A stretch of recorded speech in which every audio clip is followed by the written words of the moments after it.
Smart learning for all. Why are airplane windows oval? 'Cause I told the airplane manufacturers to do so. Oh, stop bluffing. When airplanes fly at higher altitudes, the air pressure inside the airplane is more than the air pressure outside. Hence, the cabin slightly expands, thus creating stress which flows through the cabin's material.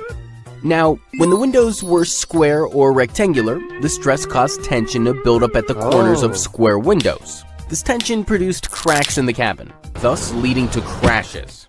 Oh, so sad. Hence, this design flaw was corrected by making windows oval. Oval windows provide a smoother path for stress to flow, due to which tension is not produced, and hence, airplanes are safe. For more educational videos, please download Smart Learning for All Android app from Google Play Store. Also, don't forget to subscribe to our YouTube channel